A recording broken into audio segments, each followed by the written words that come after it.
हिंदी सुलभ भारती कक्षा 8वीं हिंदी व्याकरण संज्ञा और उसके प्रकार। आप सभी को मेरा सप्रेम नमस्ते। कक्षा 8वीं में आज हम लोग संज्ञा और उसके प्रकार पढ़ेंगे। सबसे पहले तो मैं ये बताना चाहूंगी कि संज्ञा की परिभाषा क्या है।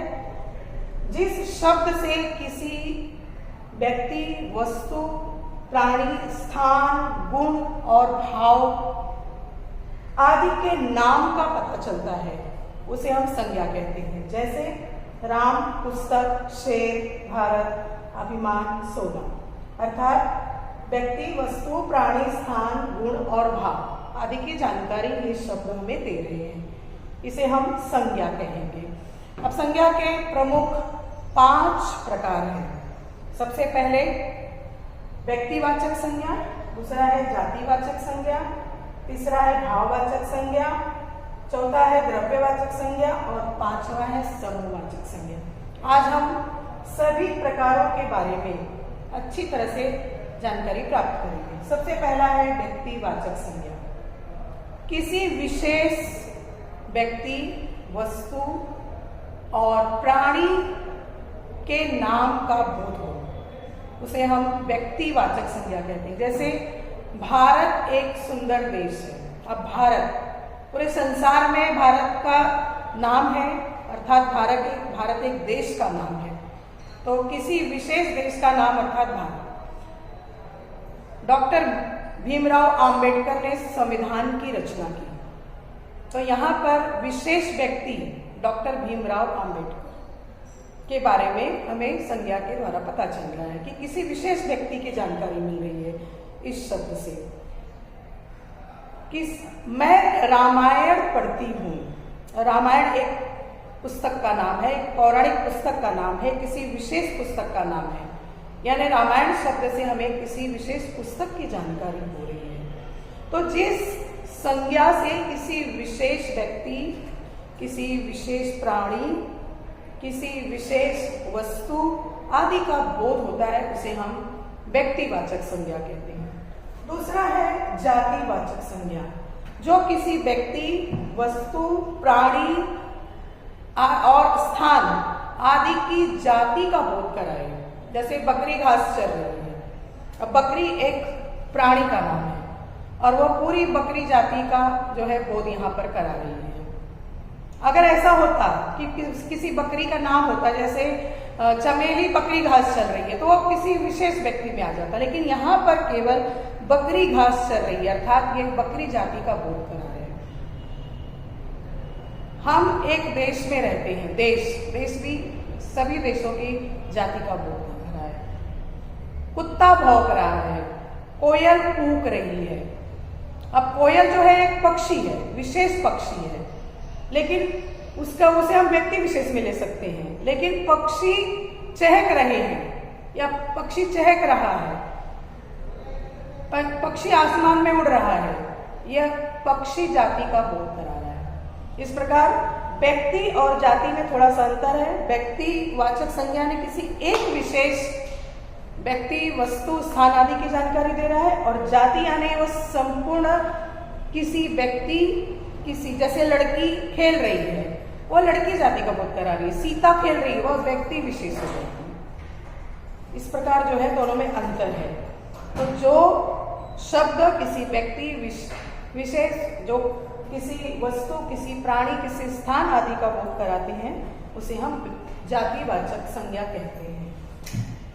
तीसरा प्रकार है भाववाचक संज्ञा, अर्थात किसी की दशा, अवस्था, गुण, दोष आदि भावों की जब जानकारी हमें मिले किसी शब्द द्वारा, जैसे अच्छाई, बुराई, दशा, क्रोधित है, क्या है, हंस रहा है, अहंकारी है, अभिमानी है और अच्छा है, बुरा है, ये यानी छोटा है, बड़ा है, लंबा है आदि भावों की दशा जो बताए, उसमें हम बाहरी भी बोल सकते हैं, आंतरिक भी बोल सकते हैं।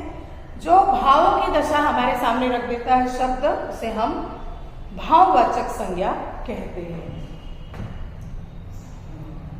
चौथा प्रकार है द्रव्यवाचक, जैसे कोई तरल पदार्थ, कोई ठोस पदार्थ, कोई धातु आदि पदार्थों के शब्दों का बोध कराए, जैसे सोना, चांदी, पीतल, तांबा, दूध, पानी, तेल। जो हमें इन वस्तुओं की जानकारी बताए जो केवल द्रव्य हो, जो द्रव्य का बोध कराए, उसे हम द्रव्यवाचक संज्ञा कहते हैं। जैसे सीता ने दूध पिया, तो दूध जो है वह पदार्थ है और वह द्रव्य में आ जाएगा।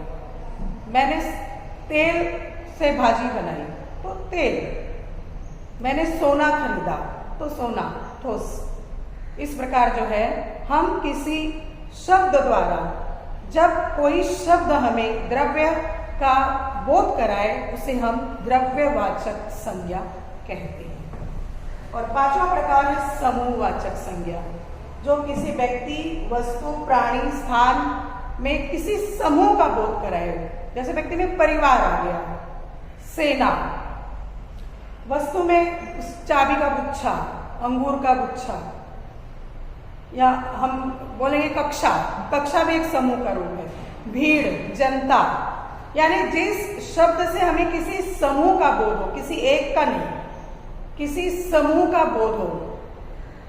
झुंड, बकरियों का झुंड, इस प्रकार जो है हाथियों का झुंड, यानी जहां पर एक से अधिक हो और वह किसी समूह का बोध कराए, उसे हम, जैसे भारतीय सेना बड़ी वीरता के साथ लड़ रही थी, तो भारतीय सेना एक समूह का बोध करा रही है।